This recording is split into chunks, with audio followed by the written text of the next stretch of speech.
San Antonio Spurs desaprovechó una oportunidad única de poder pelear por el anillo. En las manos de De'Aaron Fox murió el empate en las finales. Un error clamoroso de cálculo que OG Anunoby no dejó escapar en un cierre que ya es historia de la NBA. Los Spurs hicieron todo bien durante apenas 24 minutos. Esta ha sido una oportunidad perdida para San Antonio. Wembanyama no fue capaz de reaccionar a tiempo y cortar de raíz el colapso de los Spurs. Y ahora, los Knicks están a tan solo una victoria de poder levantar el Larry O'Brien. ¿Pero qué pasó? ¿Cómo remontaron? Y sobre todo, ¿qué es lo que falló en unos San Antonio Spurs que iban 29 puntos arriba al descanso? Hoy aquí, en Gigantes del Básquet, vamos a tratar de explicar todo lo sucedido en la mayor remontada de todos los tiempos en la historia de las finales de la NBA. Lo vamos a hacer desde la perspectiva de los San Antonio Spurs, con datos, con reflexiones y con puntos clave a tener en cuenta de cara a lo que quede de la lucha por el campeonato en la NBA. Mi nombre es Sergio Rabinal, esto es Gigantes del Básquet y si te gusta lo que hacemos, déjanos un like, suscríbete y un comentario con tu opinión sobre lo que falló en ese cuarto partido de las finales de la NBA. Así que, dicho lo cual, arrancamos con el vídeo. Vamos con ello.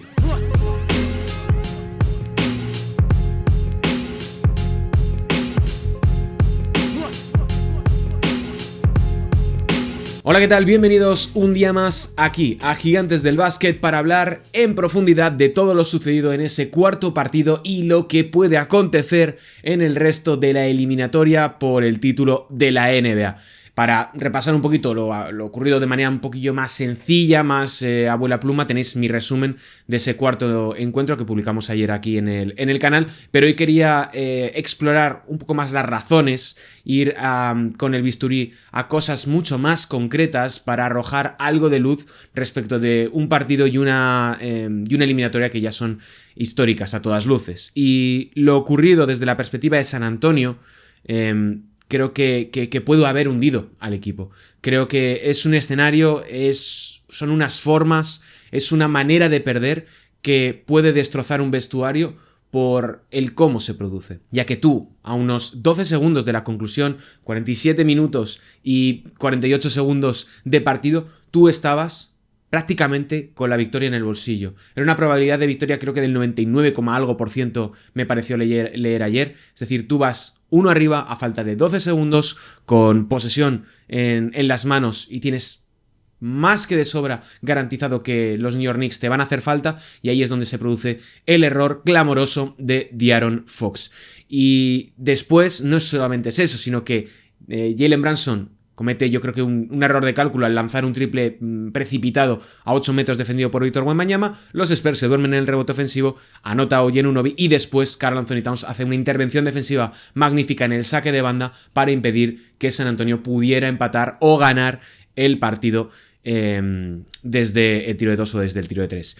Y creo que San Antonio hizo todo bien para conseguir la victoria durante los primeros 24 minutos, como decía en la introducción. Es un más 29 con porcentajes superlativos desde la larga distancia, en tiros de campo, con muy poquito volumen de tiros libres respecto de unos Knicks que sí que sobreviven en esa primera mitad gracias a acudir a la línea del 460, mientras que Nueva York pues falla muchos lanzamientos desde la larga distancia, no está acertado, no tiene buen ritmo competitivo y eso es lo que permite pues que San Antonio se vaya casi a un más 30 al descanso. Pero como siempre ocurre, ni tan alto ni tan bajo, es decir, ni tan buenos eran los Spurs ni tan malos eran los Knicks, como sucede también en la segunda mitad. Ni tan mal juega San Antonio, ni tan bien juegan los New York Knicks. Hay que encontrar siempre un punto intermedio cuando se habla sobre todo de eliminatorias como estas, donde hay muchos factores en juego, donde puede ocurrir cualquier cosa y donde pequeños ajustes o rachas de 2-3 minutos de explosión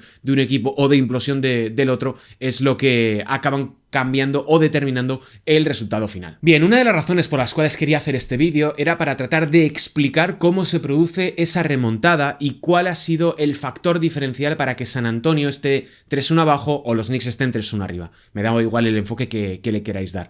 Y uno de los puntos más importantes creo que es la gestión de las ventajas. ¿Por qué? Porque San Antonio ha ido prácticamente por delante en la eliminatoria, yo a ojo diría que más de la mitad de la misma. Y a pesar de ello, van 3-1 abajo. Y lo opuesto para San Antonio. Para que nos hagamos una idea, las máximas de cada partido. En el primer duelo, San Antonio se pone 14 arriba. En el segundo, 12 arriba. En el tercero, otros 12 arriba. Y en el cuarto, como ya sabemos, más 29. Para que nos hagamos una idea, esa máxima en el primer duelo de más 14 es la sexta o la séptima ventaja más amplia que un equipo ha remontado en la historia de las finales de la NBA. Y el más 29 es la más cuantiosa de todos los tiempos. O sea que los Knicks tienen esa capacidad de recomponerse, de encontrarse a sí mismos conforme avanza el partido. ¿Por qué? Primero por una cuestión de experiencia. Son un equipo más veterano, son un equipo que lleva mucho más tiempo de manera individual o por o de manera conjunta trabajando y compitiendo en esta NBA. Jalen Brunson es del 96, Karl Anthony Towns creo que es del 95, Michael Bridges es del 96, OG Anunoby es del 98, es decir, son jugadores que están entre los 26 y 30-31 años de edad, es decir, son jugadores en su plenitud competitiva, madurativa y de juego, respecto de unos San Antonio Spurs, los cuales son insultantemente jóvenes, que su núcleo joven es Devin Vassell, es Stephon Castle, Dylan Harper, Victor Wembanyama, Carter Bryant y De'Aaron Fox, que es un jugador de 1997, tiene mi edad, tiene 29 años. O sea, es un jugador que, a pesar de tener estar en el mismo punto madurativo que un Brunson, un OG Anunoby, etc., tiene que ser la voz más autorizada para tomar las decisiones en ese sentido, con la diferencia de que De'Aaron Fox hasta hace 4 días estaba en los Sacramento Kings, con lo que eso supone. No es lo mismo liderar a unos Knicks, no es lo mismo liderar a unos Minnesota Timberwolves que llegan a finales de conferencia o a unos Toronto Raptors que habían sido aspirantes al título o, pues bueno, en el caso de OG Anunoby, que está en la temporada del título, aunque no dispute los playoffs por una cuestión de salud. Pero son jugadores que han estado en situaciones importantes. Los Spurs no, los jugadores de los Spurs son novatos en última instancia en estas lides, en este punto de la temporada, como son las finales de la NBA. Y eso me parece un factor a tener en cuenta. Cómo San Antonio ha dilapidado unas ventajas que en condiciones normales serían ya prácticamente insalvables o sería mucho más fácil de defenderlas. También hay que tener en cuenta un aspecto que me parece relevante, y es que en la actual NBA los marcadores o las diferencias de dobles dígitos no son tan irremontables como podía ocurrir no hace mucho, hace 5 o 6 años. ¿Por qué? Porque gracias al fenómeno del triple, gracias al alto volumen de lanzamientos y sobre todo al reparto de los mismos, eso potencia que sea, lo primero, más fácil remontar, 3 puntos valen más que 2, lógicamente, pero también un factor derivado de esto, y es que si el oponente entra en una dinámica de fallo, es más fácil poder anotar, ya que los rebotes desde la larga distancia son más largos, te permite llegar mucho más rápido en una transición, poder anotar en llegada y así recortar de manera más veloz, en mucho menos tiempo y en muchas menos posesiones, poder reducir esa diferencia que te separa. De tal manera que, bueno, ahora estamos, como se dice siempre, en una liga de una make or miss league, es decir, una liga de fallar o anotar, y que eso también se está viendo incluso en Euroliga, se está viendo también en Liga Andesa, en el resto de competiciones. Es un fenómeno global dentro del mundo del baloncesto actual. Y por otro lado, quiero hablar del contraste que hay en los San Antonio Spurs de la primera a la segunda mitad, que explica un poco o viene de la mano de lo que os comentaba antes, de esa capacidad para dilapidar ventajas a favor. Para que nos hagamos una idea, lo iré proyectando también en la pantalla. San Antonio anota una media en estas finales de 60 puntos en la primera mitad. En la segunda, en tercer y último periodo, se queda en apenas 45. El porcentaje de acierto desde el triple creo que me parece el factor diferencial a la hora de entender qué ocurre con San Antonio de los primeros 24 a los últimos 24 minutos de partido. En esos 2 primeros cuartos lanza el 42,3%, que es un dato soberbio para cualquier equipo que esté peleando por levantar el trofeo de campeón. En contraposición, en los últimos 24 lanza, curiosamente, al 24,2% desde el triple. Únicamente Devin Vassell y Julian Champagnie están siendo los que están tirando del carro en ese sentido y estando acertados desde más allá del arco en estas finales. Eso, pues bueno, tampoco es llamativo. El problema es que los porcentajes del resto de jugadores, así como de Devin Vassell y de Julian Champagnie en estas finales, no están siendo suficientes en el cómputo global de lo que es esta eliminatoria. Y por otro lado, y no menos importante, está la producción en los aledaños del aro, los puntos en la pintura de los San Antonio Spurs. Durante la primera mitad se establecen unos 23 puntos en la pintura, mientras que en los 24 últimos minutos del partido en las finales están en apenas 17,5. Hay un descenso de 4,5 puntos en la pintura de una parte a otra. Tiene que ver con un muy buen ajuste de los Knicks que van evolucionando conforme avanza el partido, pero también tiene demérito de San Antonio, que en cierta medida vamos a decir que se olvida de que tiene que atacar el aro, que se olvida de ser tan agresivo, y ahí hay que mirar a Víctor Wembanyama, a De'Aaron Fox, a Stephon Castle, jugadores que tienen que ser quienes lleven la voz cantante y que no dependan tanto de el tiro exterior, de los tiros en suspensión, de la media distancia, etc. Y luego ya, como un pequeño apunte, incrementan sus pérdidas de una parte a otra, pasan de 5 a 7,3 en lo que llevamos de eliminatoria. Y para que nos hagamos también una idea, para trasladarlo a la explicación de por qué pierden ese cuarto partido o por qué lo ganan los Knicks, que me da más o menos igual, hay que hablar, insisto, del contraste entre una parte y otra en la anotación en pintura y en los triples. En la primera mitad, San Antonio destroza a los Knicks en esa producción en los aledaños del aro. Lo llevo repitiendo durante todos los vídeos que he hecho de análisis de estas finales. En la primera mitad, San Antonio anota una serie de 12 de 19 en la pintura, un 63% de precisión. Brutal ese dato, pero es que en la segunda se quedan apenas en un 2 de 14. 2 de 14 en la pintura, que es la zona donde es probabilísticamente más fácil anotar de toda la cancha en el baloncesto. Es un 14% de precisión, cosa que se repite también en el triple. Primera mitad 14 de 26, 53%. Segunda mitad 13 de 17, 17% de acierto desde la larga distancia.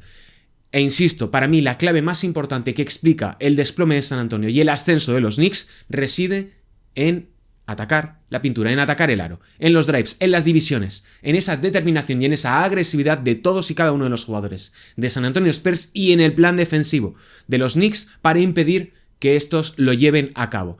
Han visto cómo progresivamente, conforme avanzaba la eliminatoria, sus drives, sus divisiones, iban descendiendo notablemente, así como su porcentaje de acierto. 54 en el primero, 44 en el segundo, 52 en el tercero, que es el cual ganan, y 39 en el cuarto encuentro. 39 drives a canasta, cuando en la media de playoffs estaban en 50, quinto más alto de toda la postemporada. Y en la media de la fase regular estaban en 51,1, octavo equipo que más drives promediaba de toda la NBA. Los Spurs están dividiendo menos a canasta que unos Knicks que están constantemente pisando pintura, incluso a pesar de que eso no les lleve a finalizar en una penetración, en una bandeja o en un tiro corto, sino que, si os fijáis, hacen una secuencia que creo que es en el tercer cuarto o en el último, donde se repite en muchas ocasiones, donde vemos a José Alvarado, Michael Bridges, Josh Hart, desde entre esquina y 45 grados, dividen, encuentran un compañero, dividen, encuentran un compañero. Están constantemente moviendo la bola. Y eso lo que genera, para todo aquel que haya jugado mínimamente a básquet, sabe que estás moviendo constantemente a las ayudas rivales. Estás obligando al oponente a ir siempre un paso por detrás tuyo. No sabe cuál va a ser tu siguiente movimiento. No es capaz de posicionar sus ayudas, de llevar a cabo su plan defensivo. Eso, por muy sencillo que pueda parecer, es muy efectivo cuando estamos hablando de un baloncesto como el que estamos viendo en estas finales y en el contexto actual de este deporte, donde es muy importante poder tener ubicadas bien a tus ayudas, tener muy controlado todo lo que sucede alrededor del aro y, segundo, poder cerrar las líneas de pase. San Antonio no está pudiendo hacer esto porque es un peor matchup, es un peor emparejamiento respecto de unos Oklahoma City Thunder que eran mucho más estructurados desde un punto de vista ofensivo y desde un punto de vista defensivo, lo cual para San Antonio les ponía en una situación mucho más cómoda respecto de unos New York Knicks que, en ese sentido, tienden mucho más a la improvisación, a la lectura, a la reacción, y eso me parece un punto muy a favor de Nueva York y que habla muy bien de esa capacidad de Mike Brown para confiar en sus jugadores, independientemente de que estén o no estén acertados. Lecturas del bloqueo directo, de las continuaciones, de los cortes o simplemente respecto de las divisiones a canasta. Hay que hablar también del papel aquí de Víctor Wembanyama. Creo que se viene muy arriba en la primera mitad. Esto es más desde un punto de vista abstracto. Creo que por la motivación que él tiene, que lo hemos visto en muchos momentos de estos playoffs, se viene demasiado arriba. Creo que no controla muy bien las emociones. Yo no estaba en esa misma situación, no puedo hablar en primera persona, evidentemente, pero creo que viéndolo desde mi casa, yo tengo esa sensación de que va demasiado acelerado en muchos momentos. Y creo que esa falta de experiencia, no de madurez, pero sí de tener tablas, está jugando un poco en su contra, que va a venirle muy bien en el resto de su trayectoria. Creo que va a ser muy enriquecedor, ganen o pierdan estas finales, va a ser un aprendizaje muy importante y que le va a servir durante este verano y durante las siguientes campañas. Y es una primera mitad donde lo hace todo muy bien, son 16 puntos, 6 rebotes, 54% de acierto en tiros de campo, quizá en mi opinión demasiados triples y muy poca pintura, pero creo que eso está siendo un peaje que tiene que pagar ahora Wembanyama para darse cuenta dónde realmente él es dominador o dónde es dominante en el baloncesto actual. Pero en la segunda mitad, en los 24 minutos últimos, los New York Knicks hacen un trabajo fenomenal a la hora de poder contener, retener, limitar y en última instancia frenar a Victor Wembanyama. ¿Por qué? Porque Karl-Anthony Towns, Mitchell Robinson y OG Anunoby hacen un trabajo espectacular en defensa. Karl-Anthony Towns, lo hemos dicho en este canal en múltiples ocasiones a lo largo de esta eliminatoria. Karl-Anthony Towns está jugando a un nivel defensivo increíble, el mejor de toda su trayectoria. En este último partido, en el cuarto, en el Game 4, deja a Victor Wembanyama en los 6 minutos en los que le defiende en un 40% de acierto y apenas le concede 4 puntos. No se puede hacer mejor. No se puede hacer mejor contra un jugador que es más grande que él, más veloz que él, más polivalente y que va a poder arrollarle desde un punto de vista físico. Pero lo que está haciendo Karl-Anthony Towns es demostrar que con un poco de entrega, con un poquito de intensidad y sabiendo lo que tiene que hacer, fenomenal trabajo ahí también del staff técnico de los Knicks, está pudiendo contener a un jugador que durante estos playoffs lo había hecho realmente bien. 3/4 de lo mismo con OG Anunoby, que se dice poco, pero el británico está teniendo una eliminatoria para ser mínimo considerado para optar al MVP de las finales de la NBA y que le deja en este Game 4 en una serie de 1 de 6 en tiros de campo. Tan solo 2 puntos en todo el tiempo en el que defiende. ¿Por qué? Porque el papel de OG Anunoby, y ahora lo explicaré un poquito más, no es tanto defenderle en 1 contra 1, una defensa individual cerrada y clásica, sino que él está constantemente actuando como un líbero. Está saltando a la ayuda, yendo a la espalda de Wembanyama, saltando para defender el espacio central del jugador francés. Todo eso acaba influyendo en cómo Victor Wembanyama ataca. Probablemente acabe anotando esa acción o pueda conseguir su propio rebote ofensivo y levantarlo. Pero lo importante es que él no tenga la seguridad de poder estar controlando y sabiendo qué es lo que va a hacer la defensa rival. Y esto, insisto, nos lleva a la clave de la defensa de los Knicks sobre Victor Wembanyama, que en primera instancia lo que hacen es ofrecerle el triple. Creo que Mike Brown ha aceptado que si te tienen que ganar Wemby, si te tienen que ganar los Spurs, que lo hagan desde el triple, en recepción o tras bote. En ese sentido, vemos durante muchos tramos del partido donde los Knicks son conscientes de que se va a levantar desde el triple y no pierden mucho tiempo en intentar puntearle, en intentar saltar a las fintas, etc. ¿Por qué? Porque saben que no va a ser el factor diferencial. Esto es muy típico en la NBA de elegir el veneno. Tienes que elegir con qué quieres convivir. ¿Cuál va a ser el punto que vas a permitirle a tu rival con el cual te haga daño? Pero con el resto de cosas vas a ir a machete. Y eso me parece bastante interesante y que resalta la madurez y la capacidad de planificación del staff técnico de los Knicks. Y si decide Victor Wembanyama entrar a pintura, el emparejamiento ha de ser Karl-Anthony Towns o bien OG Anunoby. Y todo el plan defensivo de los Knicks se centra en contenerle. Si veis algún clip más del partido, el resumen, los highlights, lo que sea, o volvéis a verlo entero, fijaos cómo toda la defensa de los Knicks, cuando hay una división de fuera adentro de Victor Wembanyama, colapsa. Colapsa, pero no simplemente para contener la pintura, sino para cerrarle todo el espacio visual del jugador francés, para que no pueda sacar el balón, para que no pueda elevarse desde una suspensión y que tampoco tenga la seguridad de que pueda elevarse en una bandeja o en una penetración o en un tiro corto. Y también, y esto me parece muy interesante, ojalá pudiera poneros imágenes, pero si no me tiran abajo el vídeo, cómo están ralentizando a Victor Wembanyama en las continuaciones a canasta después del bloqueo directo. Lo hacen a través de tags, lo hacen a través de bumps, que en resumen, para quien no conozca esta terminología, simplemente consiste en ralentizar a través de fintas de un jugador que no está involucrado directamente en la acción de balón, para ralentizar, para minimizar el impacto que pueda tener un jugador de este calibre en las continuaciones en el pick and roll. ¿Por qué? Porque el tiro más efectivo, y lo explicaba Wemby hace unos días, para él es un alley-oop, es un tiro prácticamente indefendible porque nadie puede llegar a taponar esa acción del jugador francés. Y en última instancia, por resumir mucho esta parte, todo consiste en limitar el espacio visual de Victor Wembanyama, el espacio visual y el espacio de acción del jugador francés por medio de fintas, por medio de contactos o por medio de defensas múltiples. Siguiente punto de este vídeo para explicar un poco el colapso de los San Antonio Spurs y lo bien que lo están haciendo los New York Knicks en estas finales. Hay que hablar de un aspecto quizá un poquito menos mencionado, pero es la gestión de Mitch Johnson. Mitch Johnson está en su primer año como entrenador jefe, el anterior estaba como entrenador interino de los San Antonio Spurs. Creo que ha hecho un trabajo fenomenal durante toda la temporada y si están aquí en gran parte es debido a su gestión emocional, deportiva, en partido, táctica, etc.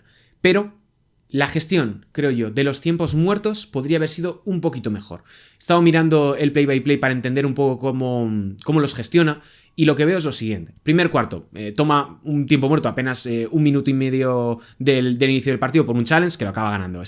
Creo que era el challenge más temprano que se había pedido en playoffs en muchísimo tiempo, pero bueno, simplemente una anécdota. No pide otro tiempo muerto hasta el tercer cuarto en el minuto 8:23, cuando los New York Knicks le endosan a los Spurs un parcial de 10-5. Muy bien cortado.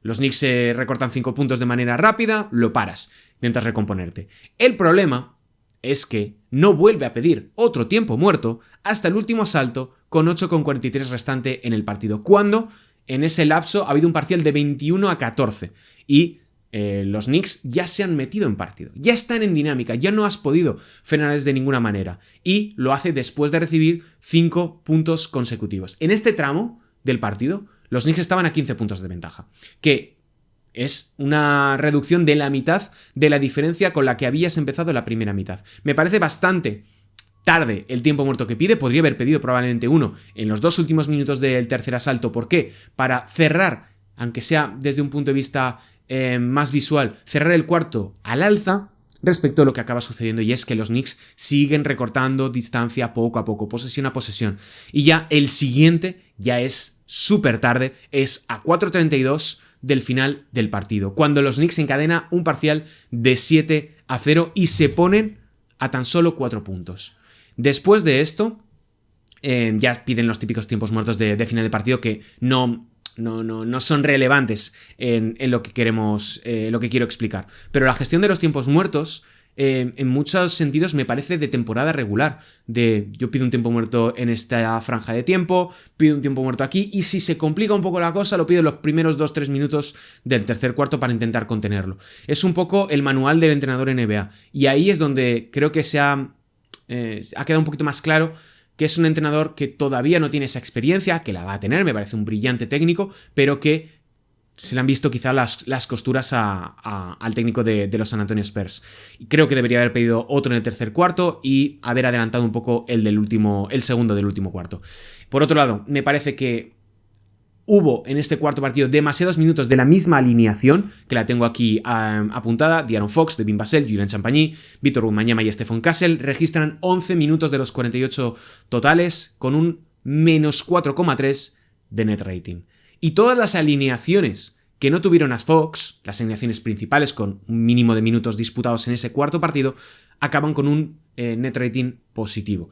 Esto ya es un signo y una tendencia que se iba viendo durante buena parte de los playoffs. Y para que nos hagamos una idea, la mejor alineación de las finales de San Antonio está siendo compuesta por Keldon Johnson, Devin Vassell, Victor Wembanyama, Stephon Castle y Dylan Harper, que registra en 15 minutos totales un 48,8 de net rating, la diferencia por cada 100 posesiones entre la eficiencia ofensiva y la eficiencia defensiva. Y la segunda es la misma, solamente que cambiando a Julian Champagny por Devin Vassell, que pasa a un más 27,7 en 7 minutos totales. De'Aaron Fox, independientemente del fallo, está teniendo unas finales horrorosas. A mí me encanta De'Aaron Fox, me parece un jugador súper versátil, muy divertido de ver, que a mí me ha encantado durante esta temporada y anteriormente en Sacramento Kings, yo le he defendido muchísimo, pero creo que le está viniendo grande el rol ahora mismo que tiene en San Antonio, y la responsabilidad de tener que ser el jugador más veterano en la plantilla no la está sabiendo llevar como verdaderamente debería estar haciendo. Y esto nos lleva ya a la pregunta final.